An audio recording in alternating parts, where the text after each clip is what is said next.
Welcome to Thespian Talk, everybody. I am your host, Gomer the Ranting Thespian, and my co-host this week is Arik Drake. Hello, people. Yes, we've got him here. We've got him back, and I may have mentioned it at the end of the last one, but we have. I am officially calling it. We have picked up two new co-hosts. You know, Arik is one of them, and the other one is Mr. Dubious Khan. So they'll be in the roster. They'll be coming in and out whenever possible. Scheduling is going to be. It's nice to get a little more testosterone in here. You do have a tendency to pick up chicks. Yeah. that does tend to be the thing. So. I just realized, coming from me, that's absolutely hilarious. Yeah. Well, considering history and everything. Mm-hmm. Yeah. But at any rate, you have your own fun with that one. Yes. Oh, but at any rate, how's your week been? It's entirely comprised of I met a guy. Ooh. Yes. Yay! I call him the Lannister, for he is a young, tall, beardless Peter Dinklage. Oh, cool. He really is. And he's snarky as hell, which is good, because someone who can't keep up with me is doomed. Yeah, pretty much. Unfortunately, I think he might be straight. I don't know. He went from saying he was straight to saying, well, he believes he's straight. Yeah. Toward the end of the incredibly long meeting conversation on campus during finals, in which I ended up snuggling on him for an entire hour in front of other human beings. Yeah. Which, hey, snuggling he is good. knows I'm trans. It's one of the first things he learned about me. Mm-hmm. He kept the pronouns right through almost the entire conversation, except for the one time when he didn't, and then he really kicked himself for it. Yeah. Also, there was a moment of Icarus being Icarus, and the Lannister replying with, I feel like an object. I'm being objectified by people of my own gender. Well, there you go. It was fantastic. Yes. He found this exquisitely hilarious when he realized what was going on, as did everybody else, so it was great. There you go. But yeah, I don't know. I've had so much text conversation with him, including one period of talking nonstop with the exception of sleep for 30 hours straight. Jeebus. It was a conversation that just kept going, and he kept apologizing for not texting me earlier than he was texting. I don't know. This is the first thing I've ever entered into where I'm honest with myself about who I am and what I want, and with other people about who I am and what I want, and as a result, I am a great big bundle of nerves. Awkward, but that's been my week. I'm sure somewhere in there I went to work, may or may not have eaten something, and there might have been some kind of, I don't know, being around other humans, but all my brain recalls is the Lannister. There you go. He's awesome. Yeah. And he smells really nice. There you go. Smelling nice is really good. And he's really soft. And Also awesome good. to hug. Yay! And really sweet. But he is not nice. Never ever call him nice. You call him nice, you are committing a transgression. He is a decent person, not a lying people appeaser. Ah. There was a conversation on the word nice. Yeah. Oh, did you people. Did you get into the conversation about quote unquote nice guys? Actually, yes, that happened too, and I had to explain to somebody what a capitalized nice guy is. We even went to Urban Dictionary for this. Oh god, yeah, those capital N nice guys. I hate them. Which means I also hate past me too, because I used to be one. So I hate past me. Yeah, you did. Yep, you were there for some of it. I was, and you were lucky I did not punch you in the face. Yeah, I deserved it though. I really did. And you know what? I own it. I own up to it. You know. And now that I keep. Yeah, of course. And hey, you know what? Since I've owned up to it, and since all of that's going on, guess what? I have an amazing and beautiful girlfriend. who's awesome. So I've heard. Yes. Something about being, what was it again? An award-winning animator. Yes. Who also does the title card for these shows. So yeah, she is awesome. There you go. And she has a webcomic, Otherworldly. Go check it out. Seriously, it's pretty good. You know. I think I've actually received a couple pieces of art from her. She is pretty good. Yes, she is. And I'm a snob who is not very... I suck at tact, so... Yeah. Taken from me, that's a legitimate compliment. Yeah, I tend, I tend to say that I don't have a lot of tact or a lot of a filter or whatever. Oh, fuck yes you do. I have a little bit more than you. If it has ovaries, you are the world's kindest human being. I'm trying to work on making it encompassing all of humanity, which I think I do all right with. Yeah, you're kind of biased toward the ovary carriers. Yeah, yeah. Sexually speaking, definitely. But... Oh, we're not going there. No, we're not. No, not... Yeah, we're not going to. I wanted to kill you the moment I found out that you friended my sister! Yeah. Facebook. Yeah, that is true. My baby sister. Yeah. You almost died. Oh, wow. Yeah, that is a bowl of awkward. Because I think at the time I don't remember any sort of thing that outside of platonic towards her, but I don't remember at least. But you were still just in your nice guy mode, and you remember me almost killing you. Yeah, yeah. You were basically protective sibling at that point. If I was to put a name on it. Yeah. So, which is, hey, understandable. I am murderous, big brother. Yes. I really am. Yes. Oh, but at any rate, let's go ahead and hit our shout-outs and start leaving some of this big bowl of awkward behind, which, again, like I say, I own my shit, but it doesn't make it less awkward. But we do have shout-outs for this week. Mine is actually a very... really brand spanking new video reviewer out there that was pointed out to me, I guess I can say indirectly a little bit, by Miss Nightmare, and it's her friend who is called Guts Love, and she's over on YouTube, youtube.com, Guts Love, and all that good stuff. And she's only got 2 videos out at this point, and you can tell she's new, she's getting her feet wet, and she's got a lot of work to go. But what she's put out so far are two Pokemon videos, top 10 lists of her favorite Pokemon from every generation. She's got her first gen, she's got second gen, obviously third gen is going to be coming up, and so far it's pretty good. Especially for somebody who is just starting out, who's fairly new. She's doing well. She has good speaking voice. She's got a good, I want to say, posture, good presence. And seriously, go check her out. She's pretty cool. Again, that's youtube.com, gutslove, Gutslove. She is awesome. And yeah, she's cute too, but that's kind of incidental. Yeah, but no, seriously, do go check her out. She is pretty cool. So I take it you have one arc? I do, although I admit this one is, I'm kind of phoning it in here. Like I said, have been distracted by the Lannister half the week, and that kind of erased the rest of the week from my brain. Oops. So yeah, I barely even remembered there was a show today. Anyway. But I do have a thing that I am obsessed with of late that isn't Avi Kaplan's gorgeous voice, that I challenge any androphile to listen to and not suddenly have problems and need to replace wardrobe items. Anyway.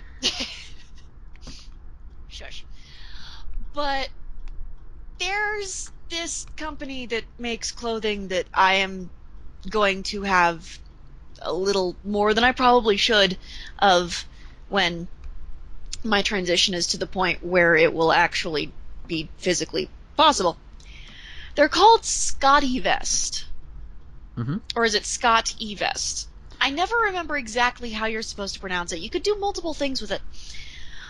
But the point of the company, the entire point of the company, is a very beautiful concept that I'm pretty sure most people would agree with me on. Pockets are fucking awesome. Yes. They Yes, took they this are. notion, they put it to very good practice, and over the history of the company have created pieces of clothing, whether it be jackets, shirts, ball caps, boxers, vests, hoodies, you name it, that have anywhere from a couple more pockets than they typically would to, what's their maximum right now? I think it's 42 pockets? 42. 42 pockets. That's on a vest. I It doesn't even have sleeves to use. It has 42 pockets. oh, damn. I kind of want to get one now. It's the Quest vest. Mm-hmm. But yes, like I said, they have a ball cap called the Tech Hat. It has Mm-hmm. 2 pockets. It Huh. has actual legit pockets. They have boxers with pockets, and these pockets will not drag you down and suddenly be displaying things you didn't necessarily want on display at that moment. Yeah. They have a women's line with pockets. I will admit it is not as comprehensive as maybe it could be, although they do have the 42 pocket Quest vest for women. Mm-hmm. Honestly, I'm going to say the excuse is it's a little more difficult to have the pockets and make them able to carry all the things without burdening you or looking bulky on people who have substantial tracts of land. Yeah. Let's just say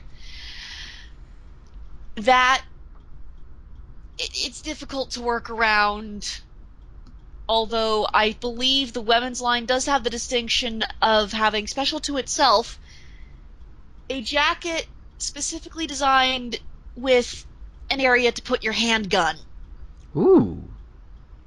Yeah, chicks get the thing that carries the gun. And Men I'm don't assuming the have gun. one of those. Yeah, I'm assuming the handgun is not a euphemism, or is it a euphemism? It is not remotely a euphemism. It is a fucking gun. Okay. Men do not have this variety. Oh dear. That says a lot. To me, that says a lot about our society lately. Like if It is also one with 35 pockets. So there is not one for men with that. Both men and women on this line, they get the 42 pocket variety. Women largely get kind of shafted with under 20, sometimes under 10 pockets. Mm-hmm. Whereas men have a great variety of things with a goodly number of pockets. But the women's line doesn't, but they also have, a couple things with very high density pockets. And as I said, including that one number that has a space for your handgun Mm-hmm. right up at a convenient spot too, right up to at, borderline aiming height. Oh. So that's kind of awesome. That is. Let's put together this thing that has easy conceal carry protection for women. Yeah. Which, considering a lot of their jackets and clothing are kind of designed to be used for outdoorsing, Mm-hmm. might not be a bad idea. Might not at all. Oh, so. But yes, so that's Scott E. Vest, or www.scottevest.com. That's SCOTTEVEST, and I'm sure you're going to put it in the doobly-doo. I will. So, yes, I watch way too much PBS Idea Channel. But it is awesome. It is covered in pockets. absolutely covered in pockets. And it is definitely worth checking out. They're a little pricey, but fucking worth it. Everything they make is of incredible quality. And come on, man, pockets. They have a pocket for your freaking tablet. A tablet pocket. They have tablet pockets. Sweet. And I agree with the Washington Post. They have achieved pocket nirvana. Yes, they have. I actually looked a little bit myself. It was like, check it out. One of their bests. Oh. Yeah. Oh, and another thing that I am going to say specifically about these, almost all of their upperwear has pockets and loops in the upperwear specifically designed to keep your earbuds in place. Ooh. With a pocket for whatever object you use to hold your music, so that you never have to be separated from it, even when you're at work. Sweet. And you can hide it on a whim. But it's beautiful. It really is. The technology that they've come up with for weight distribution. I'm going to stop gushing now, or I'm going to take up the entire show. I fucking love these guys. Yes, they are awesome. And like you said, we're going to have those down in the doobly-doos and everything, so you can click on them and check it out. Also, which is another link that I meant to mention last week, but I'll mention it here again.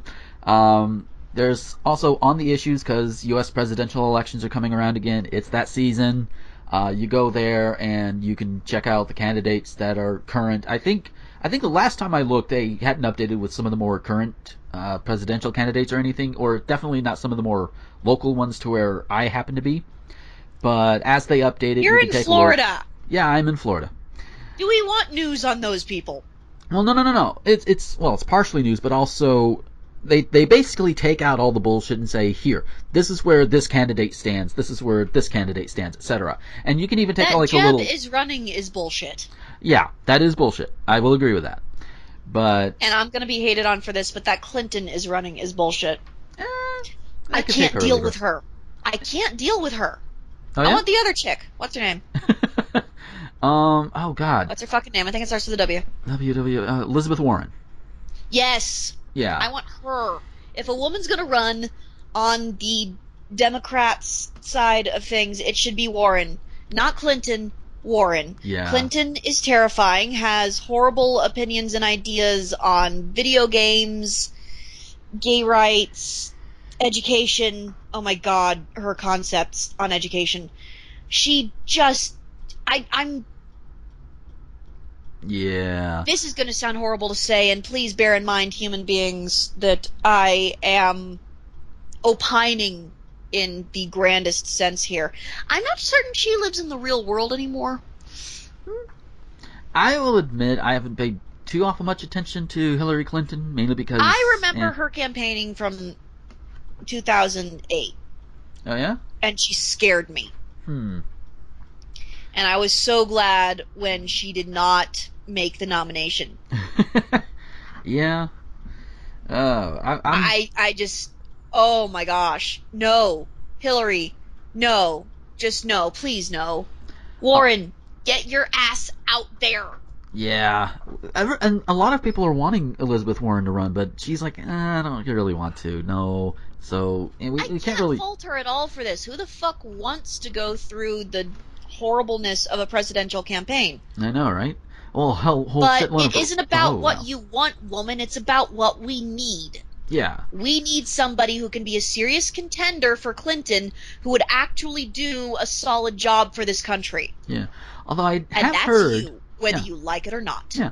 Though I have heard that Bernie Sanders is running, too. He's an independent, and he seems to be... He's an independent. He's not going to make it. Well, we'll have to find out. Hopefully, It's too many people go in, don't even pay attention to anything, and just select the block for one of the two sides that they affiliate with. Yeah, which makes me really glad that I'm an This is why independent myself. Independents and third parties can't win. Well, that's also... Because people don't bother educating themselves, and the ones that try to bother aren't given the opportunity.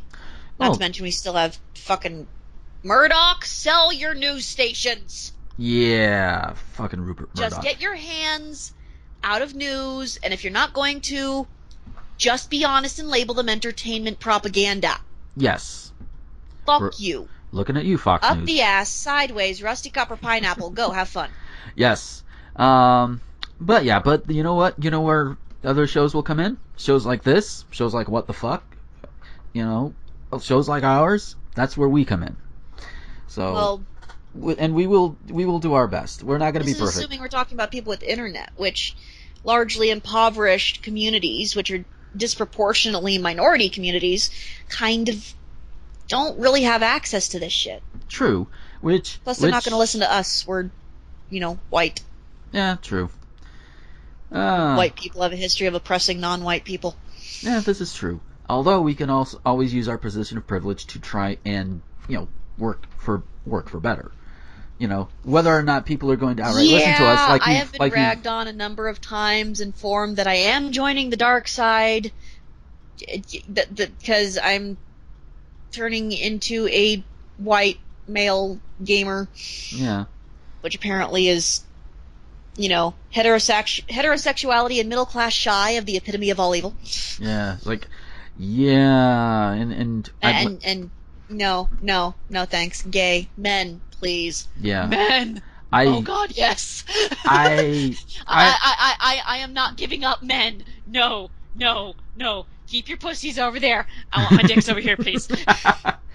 Yeah, I blame at least Gamergate, at least in part, but that's all I'm going to say about it for right now, because I don't want to spend like half the show on Gamergate. We do have news stories to look at though, that we can take a look at, and if we have time, we might revisit some of this. But right now we got news. So our first one comes out of Beaver, West Virginia. For fuck's sake, man! I swear. What did I just say?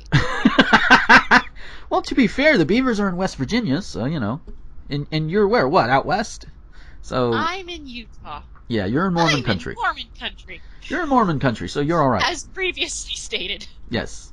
So a man is in jail after authorities say he foiled his own robbery by accidentally pepper spraying himself. Good job.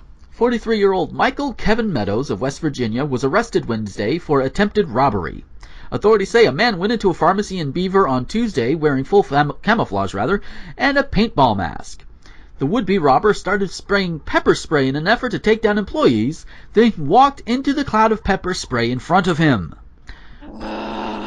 Police say security footage showed he was affected by his own pepper spray. He staggered out of the business and got into a vehicle. Police investigating the incident discovered the name of the man who was driving the vehicle. The driver identified Meadows as the attempted robbery suspect. Yeah, just... Oh, that sucks so much. Yeah, there was an incident at Pike High School when I was going there, and it's one of the 2 high schools I went to. Mm-hmm. We had to... Some people were routed around, but my group was routed through to get to the buses in the evening. Somebody had released a bunch of pepper spray in the Freshie block. Oh, no. And it was still there. I mean, it wasn't there to a great degree. Mm-hmm. It wasn't, oh my God, my eyes! But you could tell. There enough that you could tell, and I am incredibly chemically sensitive. Yeah. So I was affected by it a little more than the people around me. It was not good times, and I just briefly walked through it to get to the bus. I cannot imagine what this man went through walking into his own goddamn cloud. Yeah, But seriously, don't use a weapon you don't know how. It becomes a weapon used against you, and this is in the most beautiful sense of that. Yeah, this is a case Never of... employ a weapon in which you are not thoroughly versed. Yes, this is definitely a case of, you really shouldn't be doing this, but if you're going to anyway, don't do this. Yeah, you really shouldn't try to rob something with pepper spray. You really shouldn't try to rob anything, but if you're going to, don't use pepper spray. And if you're going to use pepper spray, use your brain too. Yes. Practice with it beforehand. Yeah. Always rehearse. Rehearsal, rehearsal, rehearsal. Yes. We may be saying this because this is thespian talk, but it's true. Yes, definitely. Oh, so we're leaving West Virginia. We're going to Nebraska. Auburn, Nebraska. Oh, yes. And I'm sure a lot of people have seen this already as well. A Nebraska woman has filed a federal lawsuit against all homosexuals on Earth for breaking quote-unquote religious and moral laws, NBC News reports. According to court records filed Tuesday and posted by NBC, Sylvia Ann Driscoll, 66, of Auburn, Nebraska, is asking a federal judge to decide whether homosexuality is or isn't a sin. That's not the judge's decision. Oh, I have so much to say when you're done reading this. Driscoll's 7 pages of handwritten documents, 7 pages, were filed as Driscoll v. Homosexuals. The legal briefs contain facts from Webster's Dictionary and scripture from the Bible, but she doesn't mention any case law to back her case. Because she has nothing. Her main argument is that homosexuality is a sin, and that they, the homosexuals, know it is a sin to live a life of homosexuality. Why else would they have been hiding in the closet, the NBC story says. Driscoll calls herself an ambassador for God and his son, Jesus Christ. Before you get started, I do want to note one thing. If the reason why they're hiding in the closet is because of people like you. I'm pretty sure if you were younger and probably more on the more violent fundamentalist side, you probably would be one of the ones beating them in the head for being gay. I'm willing to bet. But, yeah, that's why they hide in the closet, because they don't want to die. Among other things. And I know that's an extreme one, but, you know what happens. Now, go ahead, Arik. Oh my God! I have read the text. I have read what she said.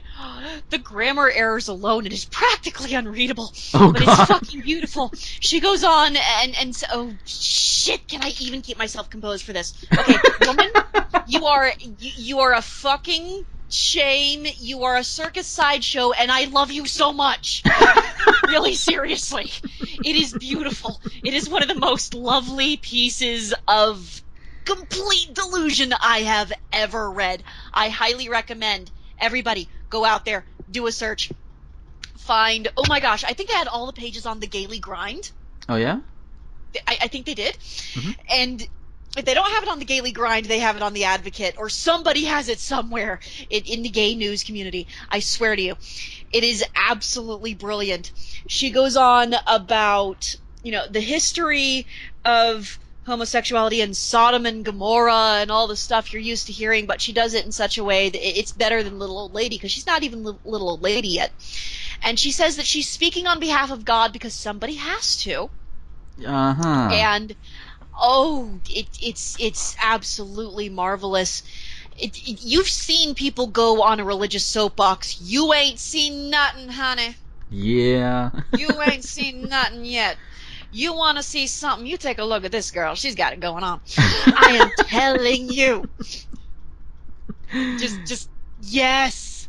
Yes. It would never pass a laugh test, and to my understanding, it hasn't. But yes, it's fucking gorgeous. Yeah. Last time I checked, yeah, this is not passing. This she's just no. They're just no. Oh, Not no. even fucking Nebraska Oh, no. or Kansas or anywhere else. She no. wasn't just suing everyone on.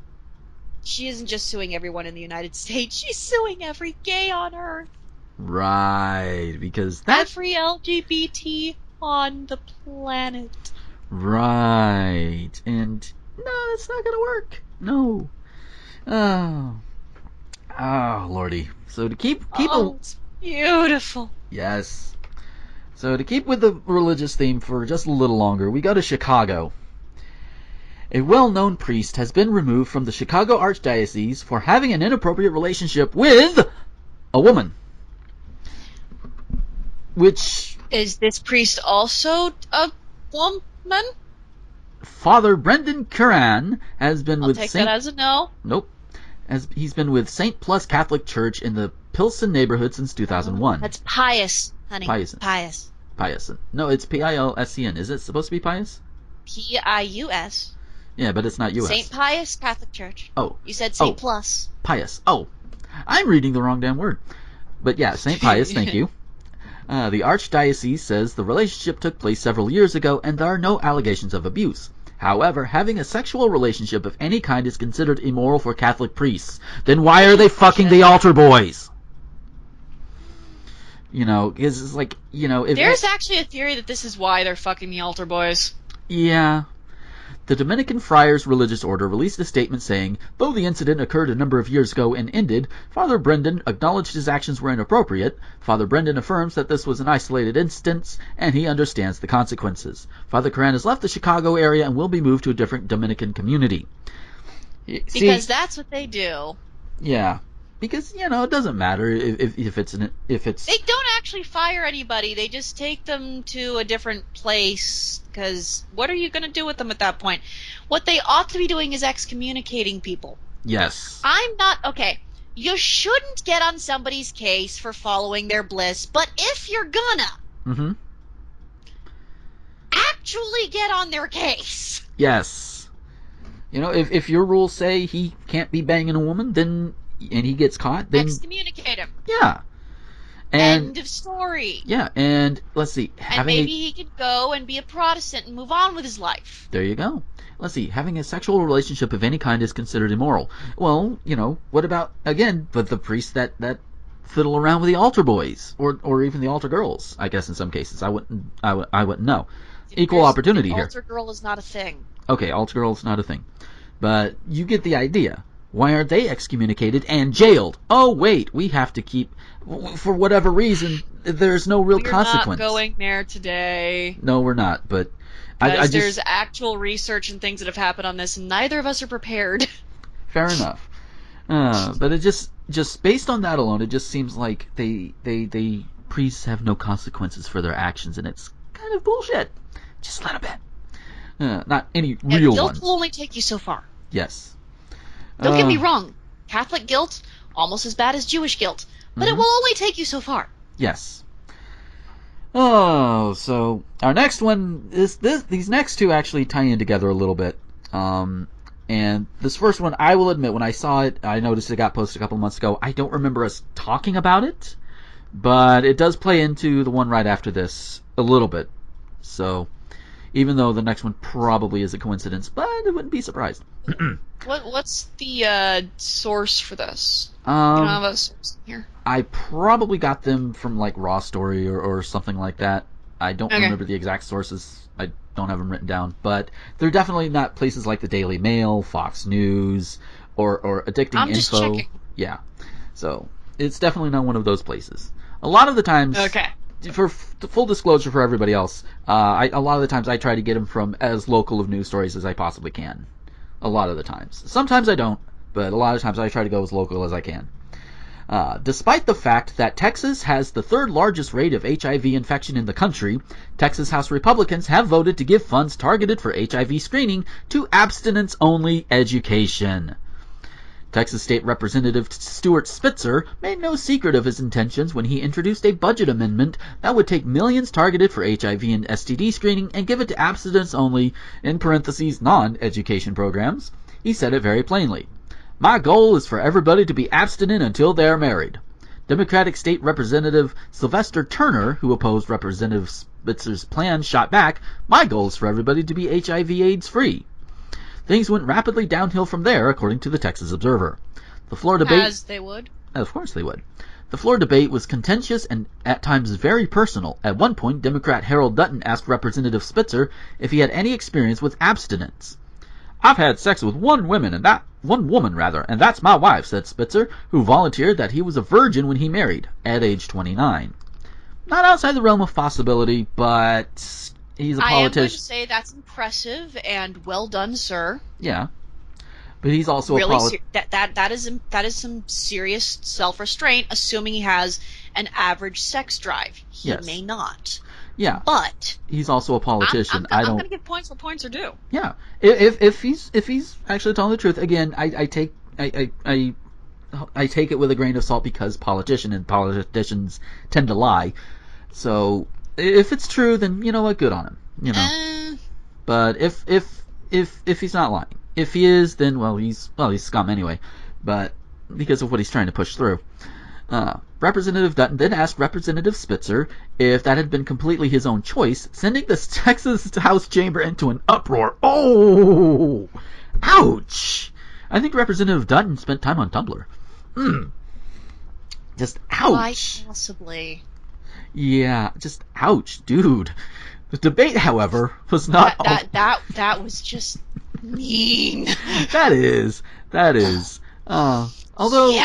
Although there is a way to ask that and not be so mean, he probably did not take that route. I'm just guessing. The debate, however, was not all frivolous. Democrats accused Representative Spitzer, who is a medical doctor, of not understanding the way STDs are spread after he claimed you couldn't get one if you didn't have sexual intercourse. Wrong! Thank you. If you think you can't get an STD without having sex, maybe we need to educate you on how to get STDs, retorted Democrat Representative Nicole Collier, to which Representative Spitzer replied, "You can, but it's awful hard through your clothes." Let's see. Needles, it could be passed on from mother to child. That's just two of the ways that I can think of right off the top of my head. There are some that are passed through saliva. Mm-hmm. There are some that are passed because somebody didn't necessarily wash their hands at the fast food joint. Don't worry, people, that is incredibly low incidence, but if we're going to say possible, I'm going to go with that word. Yes, you can get any given STD, including HIV, without having sex. Yes. As far as HIV is concerned, you need blood-borne contact. If you kiss somebody who has an open sore, say they bit the inside of their cheek during dinner, and they have HIV, you can get HIV. Yeah, very much so. If you're in, say, an area where a lot of gun violence goes on, somebody gets shot near you, or you're working as a relief worker or a first responder or an EMT, hopefully not an EMT because they have precautions there, you're dealing with blood, somebody gets hurt, you get blood on your face or something. Mm-hmm. You have an open wound, and there are ways. It does happen. It happens to people who do not have sex with individuals who have it, because it really, you don't gotta fuck somebody for this thing to fuck you. Exactly. And that's something he does that he did not get. And it says here he's he's to have pseudosexual contact for this thing to fuck you. Yeah. Just, you don't even, no good fucking has to be involved. So, and this guy is supposed to be a medical doctor, according to the article. The fuck? What? Yeah. I was like, dude. How long's it been since he practiced? That's a very good question. But when forced to face the inconvenient fact that Texas has the third highest number of HIV cases in the country and the third highest rate of teen pregnancy, Representative Spitzer admitted that Texas's abstinence education program may not be working well. No shit. But said the HIV STD prevention program received a lot more money than the abstinence-only program receives, so it could afford to give some of it up. No! That isn't how it works. No. It's just, dude, you put more money in the HIV STD prevention program, and that in turn will help people that may, as Representative Dutton ended up asking, does it bother you to know there are people walking around with HIV undiagnosed? Money going there could help people get the diagnosis and then the treatment, because there are treatments for HIV out there that'll allow you to live a more full life. It's not an immediate death sentence, at least not anymore. It's just a really slow one. Yeah, it is still a death sentence. It's just a lot slower, but you can take stuff for it. So it's just, and if they have it and they don't realize it, then suddenly all of the diseases are entering their body and their body's not fighting it off. It's like they could use a little bit more preparation, at the very least. But apparently Republicans do not. The vote on Representative Spitzer's amendment was 97 aye votes and 47 nays on a largely party line vote. And they editorialize a little bit here. After robbing from HIV and STD prevention programs to pay to keep Texas teens ignorant, the Texas House then went on to ban Planned Parenthood and other abortion affiliates from providing sex education materials in schools. Admittedly, that last line is a bit of an editorial thing, but I would not be surprised if that last part also happened. Because, of course, if you want to stop the spread of STDs, sure, you can simply not have sex. Sure, if you have the wherewithal to do it, sure. At least I think I used that word right. But not everybody is going to go that route. There are people out there. Not everybody is asexual, gray sexual, low sex drive, high commitment to a given faith, sex aversive, or any of those other things. In fact, the majority, I would even hazard a guess to say the supermajority of the population is decidedly not. Yeah, we like sex. By and large, we like sex. And I don't know about sex, but snuggles are cool. Snuggles without clothing are also cool. Yeah. Sex starts to get iffy. Yeah. Well, like you said, not everybody is asexual, but by and large, the majority of the people. There are obvious exceptions, and we all know this. But the majority of the people, we like to have sex. So we're gonna do it regardless. Teenagers are definitely gonna do it, especially if it seems like a forbidden fruit. So you give them that education. Tell them, yeah, you know what? You want to have sex, you have sex. Here is what you need to help prevent like STDs, pregnancy, help to do it safely. And they'll still do it. They'll do it safely, and they may not even do it as often. I think studies are showing that teens with the comprehensive sex education not necessarily having as much sex because they know the risks and they think it through. If you give them education, they make more intelligent decisions, or at least they're supposed to. Believe it or not, teenagers have brains. Yes. If you don't trust this, didn't you used to be one? Yeah. I mean, I know in a lot of these politicians' cases it's been several decades, but you've been there before. Yeah, I'm pretty sure. Oh. And now it is time for Arik Drake's Information Corner, as this apparently is my thing. Yes. Passing on. Okay. This is actually a really important issue for me, being part of both the trans and the gay community. Mm-hmm. And I have come across some information, I actually shared it with you on Twitter a long time ago, that is crucial here. We're specifically talking about HIV. Mm-hmm. When we're talking about preventative education, this is another thing that not a lot of people are going to get to learn about, and I want people to know about this. I want the information of this to be just as ubiquitous in our society as the concept of the birth control pill. There is something you can take as a preventative, a pre-exposure preventative for HIV contraction. Mm-hmm.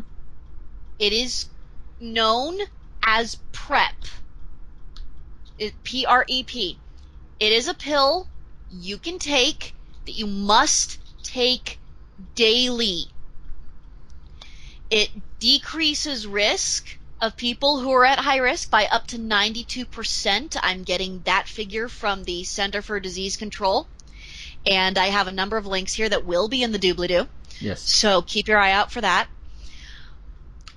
You must take it every day. It does not prevent all STD gatherings, but it does have very good effectiveness, if I can English, against HIV. Now, here's the thing. It has been primarily tested in heterosexual men and women, gay and bisexual men. Mm-hmm. It has not been as thoroughly tested for trans men and trans women as it could be, although it is hypothesized based on the results that it should be particularly effective for trans women. Right.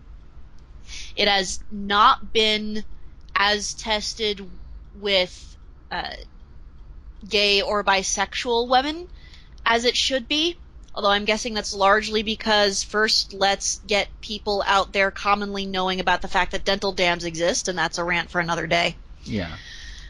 Not to mention, willing to use them. Right. Again, that's a rant for another day. But it is very effective. It is very good. When you're on it, you do need to be getting regular testing. So in that way, it's kind of like the birth control shot and a couple of other things that just flat out stop your cycles. So you have to get tested because you won't know if you missed one. Right. But it is very effective. It is very good. It is rather inexpensive. There are a number of insurance companies that cover it. There are a number of places that put it out. I think, don't quote me on this because I don't have the time to do research and make positive that I'm correct right now. I didn't know we were doing this, or I would have. Yeah. I think you should be able to talk to a local Planned Parenthood about it. I am not positive about this. Feel free to ask your local Planned Parenthood, and if your local Planned Parenthood does not carry PrEP and PEP, ask them what needs to happen for them to be able to provide it. This has been proven highly successful among other places in New York and San Francisco, and I have links from I believe this one site I have is actually sort of, they run with the San Francisco Association, and one of these I think also is primarily focused on New York. These are big cities, very large, sex-positive population, gonna have more problems, but it's incredibly important. You need to know about this. So PrEP is the preventative beforehand. PEP is what you take once you've been exposed as quickly as possible to prevent HIV from fully taking hold. It isn't going to be 100%. In that way, it's kind of like the morning after pill. Right. The faster you take it, the more likely it is to work. I do not have numbers on its effectiveness in front of me, so you're going to have to do some reading. And besides, if I had all the information I wanted right now, I would be spending half the show talking about this. It's very important. People need to know about it. Yes. You can do things to lower your risk if you are a sex worker or addicted to something, or just not in a very good place. It's incredibly important for people in the trans community. It's incredibly important for people in the gay community, particularly for people who are in both of those communities at once. I know we are a very at-risk population for a number of things, and suicide is not the only one. Right. Please, my brothers and sisters, and everything in between and outside, please take a look at this. Check the links. Those of you who aren't in the population, spread them to everybody you know. Yes. The more we spread this, the less we spread HIV. Yes, there you go. And that is the best thing ever. Well, it's among the best things ever. So, but to move on, because we are starting to run a little short on time. To move on a little bit. We can make it long. It's Mother's Day. Yeah, it is. But definitely. And that was important. Yeah, well, yeah, definitely. I am not knocking that at all. But because of things like this, like I mentioned, that news story there with the representative, that happened about a month or so ago. So that's all in effect and everything. This one came out this past week, and I'm pretty sure it is a coincidence. But, with the way Texas operates in terms of how they run their sex education programs, yeah, that vote didn't help things. An outbreak of chlamydia at a high school in Texas has forced administrators there to send a warning note home to parents. District officials confirmed to CBS 7 last Friday that the Crane Independent School District has seen 20 cases of the sexually transmitted disease in its high school, adding that the letters also have been sent to the district's junior high school as a precaution. The station estimates 1 in 15 students at the school has contracted chlamydia. The high school offers a 3-day sexual education course once a year that emphasizes abstinence. Per Per the school's 2014-2015 handbook, Crane ISD does not offer a curriculum in human sexuality, but the handbook does lay out state-mandated stipulations should a curriculum be needed in the future, and they read as follows. Should it be needed in the future? It's needed now. Yes. But here's what they have right now. Present abstinence from sexual activity as the preferred choice of behavior in relationship to all sexual activity for unmarried persons of school age. Devote more attention to abstinence from sexual activity than to any other behavior. Emphasize that abstinence is the only method that is 100% effective in preventing pregnancy, STDs, and the emotional trauma associated either adolescent sexual activity. Grammar. Yeah, definitely. It's like, what the fuck? By the way, this is me reading it off. So, and then this is a handbook for a school district. What the hell? Direct adolescents to a standard of behavior in which abstinence from sexual activity before marriage is the most effective way to prevent pregnancy and sexually transmitted diseases, and if included in the content of the curriculum, each contraception and condom use in terms of human use reality rates instead of theoretical laboratory rates. Except that the rates are reality rates. It says on the box even when you get a condom, this thing is 97% effective when used appropriately. Yes. On the pill, it says the pill is 99.99% effective when used as directed, which is taking it exactly on time, every day, at the same time, don't miss a dose. Standard use, it's closer to 97% effective. It says this on the damned package. That is a reality rate. Yes. Not some, and yeah, they did some testing, laboratory and otherwise, I'm sure, and all of that testing got this information, and you're just tossing it aside. Well, we just don't want our kids to have sex, and let's see, the emotional trauma, that's what's getting to me. Emotional trauma. Why should there be emotional trauma if two teenagers have sex? I mean, obviously there are obvious. Can be. Well, there are some obvious ones. Like if one is used and they don't realize it until afterwards, that sort of thing.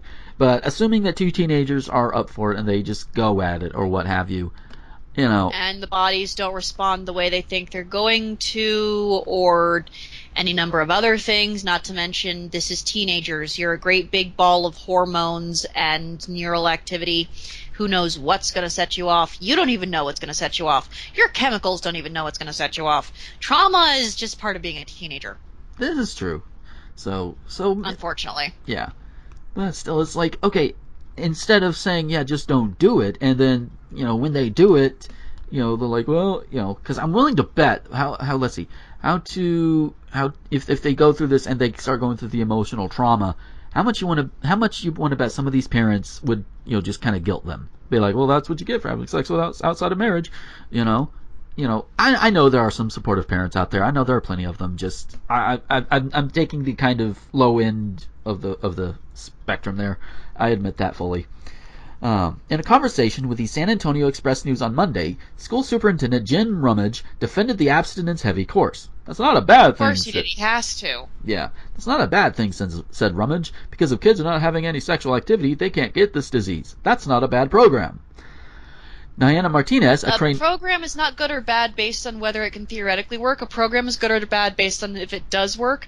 Oh, wait. They're not paying attention to the reasoning they have, flawed as it is, for that last bullet point. Mm-hmm. Use reality rates. Yeah, reality rates are printed on the box, like you said. And the reality rates for abstinence-only education are shit. Yeah. Diana Martinez, a Crane resident and parent, told the news station that her kids are too young for her to worry about. Otherwise, she'd sit them down and have a talk. I'm assuming that she's got some of the junior high kids. I'm hoping. Or, grade school. Yeah.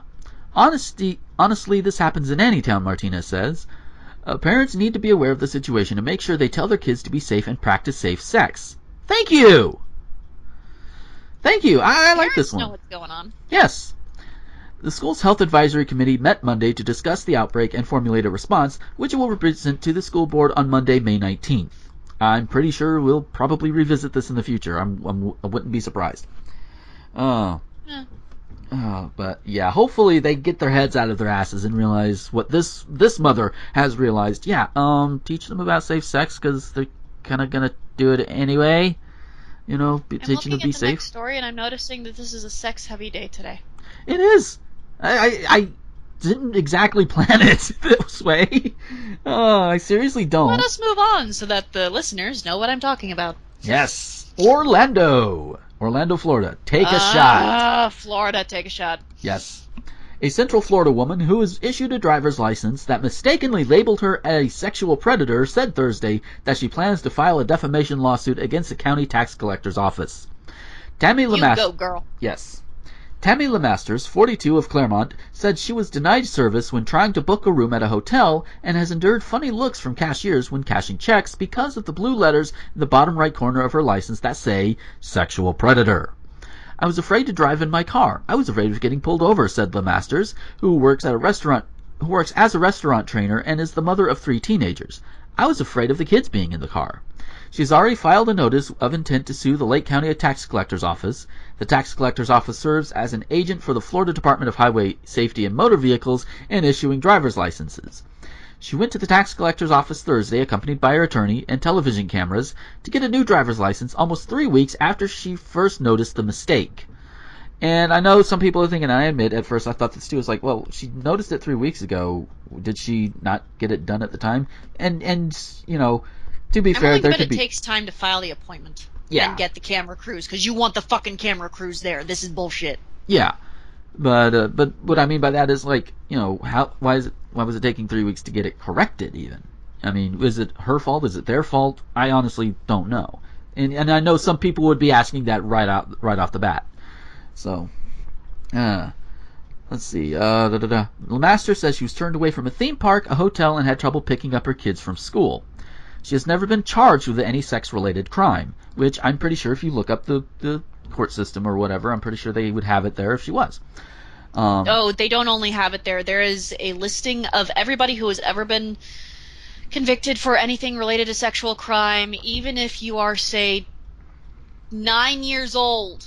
Yeah, this is true. If you are a small child, 6 to 9 years old, and you play doctor with a neighborhood kid, and said neighborhood kid's parent decides to call the cops, you are labeled a sex offender for the rest of your life.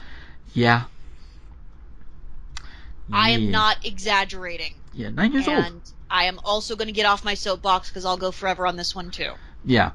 But to kind of summarize a little bit before we get back into reading verbatim a bit, she wanted to be an organ donor, and the manager of the tax collector's office attributed the mistake to human error. When the drivers get new licenses, they're told by workers in the office to double check that everything on the ID is accurate, and she called the office 4 days after discovering the mistake and was told to come back to the office right away so the problem could be fixed. You know, like if you misspell Main Street or what have you, get people back there about half an hour, if not the next day, to have it corrected. Get back to the article. Both O'Keefe and Lemaster's attorney theorize that the mistake was made when the wrong drop-down box was checked on the computer.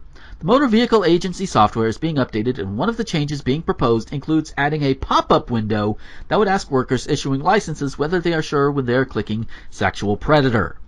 No, you're going to need more than that. People just click through pop-up windows like it's nobody's business. Yeah. When it's sexual predator, it needs to be a thing like, okay, not only are you going to read through all of this, we're going to put in big fucking letters, you are about to label this person as a sexual predator.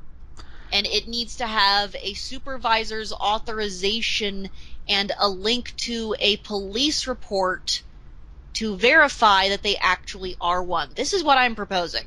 Mm-hmm. It needs, in order to do this, you have to have a report on file from the local constabulary to be able to do this. Not just pop-up windows, you have to link it to a police report of the activity.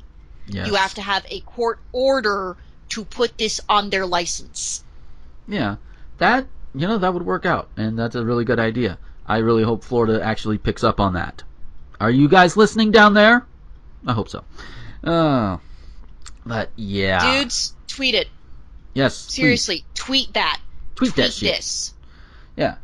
Tweet this show. In fact, tweet it on the. You can use the Tweet YouTube the show. version. Tweet the concept without the show. This needs to not be happening. You shouldn't even be putting it on licenses, number one. Number two, it should not be up to somebody who's working in the local DMV or tax collector's office to put that on your license. It should not be possible without a court order and a linked case file. Yeah. Period. There should be no room for error here. The computer should not allow it unless a court order has been filed. Right. Oh. So yeah, hope I would like to think that shit. Yes, tweet all that shit out. Oh, so our last news story, to take it a lot lighter, a hell of a lot lighter. This one was actually sent in by Magic Steve, our own Magic Steve. Hey Steve, how you doing? Flint, Michigan is where this story comes from. It may sound like a twisted tale, but a little pink pig is campaigning in Flint. Via a Facebook page managed by an area attorney, Giggles the Pig has announced she's running in the upcoming Flint mayoral race, and she'd like your write-in vote. Although a digital campaign poster touts funding by the committee to elect Giggles, according to the information in the page's About section, it's clear that defense lawyer Michael Ewing is the man behind the pig. So why run a pig? A post on Facebook explains he's disenchanted with the state of politics in Vehicle City. It started because one of the city council members who was convicted of murder announced he was running for mayor. Convicted for murder, by the way. I am pretty forgiving. They're on the city council. Yeah, I am pretty forgiving, but I am strongly promote. That's a bad typo. But I am really strongly opposed to murder. Just correct it. Yeah, I am really strongly opposed to murder, and think electing a mayor who was convicted of murder sends a bad message about our city. Not to mention the embarrassing letters he has written about Flint. We also have oh dear. We also have a mayoral candidate who was recently convicted for driving his car while drunk on the highway with 3 flat tires, while driving the wrong direction on the highway. This same mayoral candidate has been thrown out of council meetings because he cannot behave himself. Flint deserves better candidates than this. While reading about these people, it occurred to me that Giggles would be a more dignified candidate, and I'm right. He is. At this point, I agree. The post goes on to say that Giggles is a sweet and intelligent animal, which is more than can be said for some candidates. Shots fired. Flint TV station ABC 12 reports Ewing, who cites that towns across the country have had cats, dogs, and even a beer-drinking donkey serve as mayor, is looking into... This is true. Alaska. Somewhere in Alaska. My roommate told me about this. There's a cat who is the mayor, and they are the best mayor that city has ever had. Yes. Oh, yeah. But he's looking into the legality of a non-human animal mayor. Being that, due to a filing deadline error, all candidates, including Flint's incumbent mayor Dwayne Walling, may have to run as write-ins, Giggles could conceivably squeal her way to a win. As of early Wednesday evening, Giggles' Facebook page was fast approaching 500 likes and collecting support in the form of comments. John West posted, "From the hats I've seen thrown in the ring so far, Giggles could be a front runner for president." Carl Deming wrote, "It's about time we got somebody we can trust." It's clear Giggles stands with the majority of Michiganders on at least one issue. She purportedly voted no on Proposal 1. Election day is November 3rd. I will admit I didn't look up what Proposal 1 happens to be, but you know what? She's slacker. Yeah, I admit that's bad on me. But Michiganders listening to this probably will comment, or somebody will, and they'll be like, yeah, this is what it was. And we'll like, oh, okay. So hopefully that's a good thing. I hope. But yeah, we had to end it on a little bit of a lighter note because that is just hilarious. Run a pig! He's gonna be better than everybody else, you know. And I think it was Becky who pointed it out when I shared the story with her. She's like, you know, if he fucks up, well, we'll have bacon. Which I then countered with, that could set a bad precedent. Because it's like, yeah. It really could. Yeah. Although, you know, it might keep people in line, but at the same time, no. I don't think we could. Because, you know. Dude, this is Detroit, not Prague. Yeah. Just no. You can't just get pissed and overturn and kill people. No. No. Windows are no windows. This is not Prague. No. no, this is not. And somebody also... Bonus points to absolutely everybody who caught exactly what I'm talking about there. Indeed. Oh, so with that, that is going to wrap up our show for this week, and... And you were worried about time. Yeah, well, we technically did go over a little bit, but that's okay. No, you were worried about going under. No, I was worried about going over. Ah. You said earlier, if we have time at the end of this, and we might, because there's only two of us. Oh, good point. Well, I went through both during the show. It's true. Okay, so... But anyway, if people wanted to talk at you and get to know you and talk to you about things, just to be redundant, where could they find you? They can find me at Arik Drake on Twitter. That is currently my only social medium, although I have been getting numerous requests to get back on Facebook. I don't know that I'm going to do that yet. My Twitter feed has been kind of lax of late, and I entirely blame the Lannister for this, because he's distracting and adorable and awesome, and... Mm-hmm. Yeah, I'm turning into Cecil. I really am. Yes.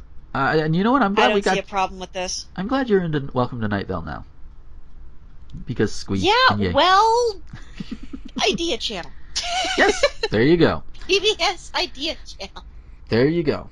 It's like between that and Van Gathenian and yeah, mostly just those two sources. Yeah. Alrighty, so if you wanted to find me, that's right now. People can find me at Arik Drake on Twitter. If they have an Xbox 360 and not an Xbone, because I do not have the money for an Xbone right now. Right. That money's being taken up by testosterone shots. By the way, I'm on week 2. Whoop. Got my shot Thursday. Every Thursday I get one now, and yes. But my gamer tag is also Arik Drake. This also happens to be what you can look me up on Steam. So, if anybody wants to pop in and game, I swear I am gamer. IR gamer. No, really, seriously. Yeah.